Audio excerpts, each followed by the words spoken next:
Right. ఇక మళ్ళీ ఓట్ల జాతర వచ్చేటట్టే ఉందిల్లా. ఓ 6-10 రోజులల్లా నోటిఫికేషన్ పక్కా అని నడుస్తున్న ప్రచారం.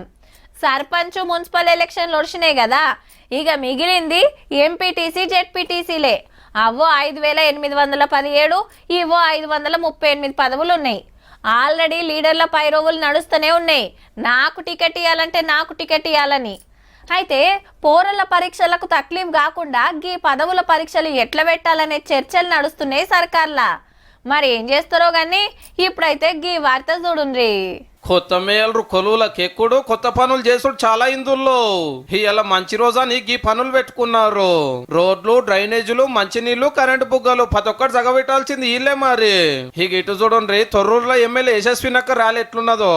కాంగ్రెస్ కు బీఆర్ఎస్ కు సమాన ఓట్లు వస్తే లక్కీలాటికి చెయ్యి గెలిచినందుకు మున్సిపల్ చైర్మన్ కౌన్సిలర్ల తోటి కలిసి జులుస్ తీసింది అన్నట్టు.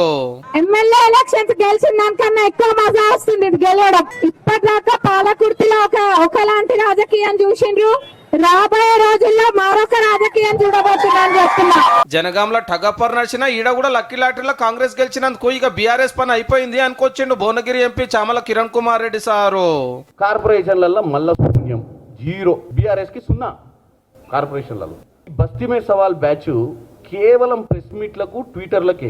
ప్రజల సంబంధం లేదు, ప్రజలు పట్టించుకోవట్లేరు. Mahbubnagar mayor seat Congress account లో పడ్డందుకు లోకల్ ఎమ్మెల్యే ఎన్ఎన్ శ్రీనివాస్ రెడ్డి సార్ మాటకి ఇది. దాదాపు 80% మున్సిపాలిటీలు కాంగ్రెస్ పరమైనవి అంటే మున్సిపాలిటీలో అర్బన్ ఓటర్లలో కేటీఆర్ హీరో అని చెప్పి ఇప్పటిదాకా చేస్తున్న ప్రచారం పటాపంచలైపోయింది. లేలే, పబ్లిక్ లో మాకే బలం ఉంది, ఎక్కువ సీట్లు గెలిచినామని BRS MLA Vivekananda Goud sir అన్నవాటే.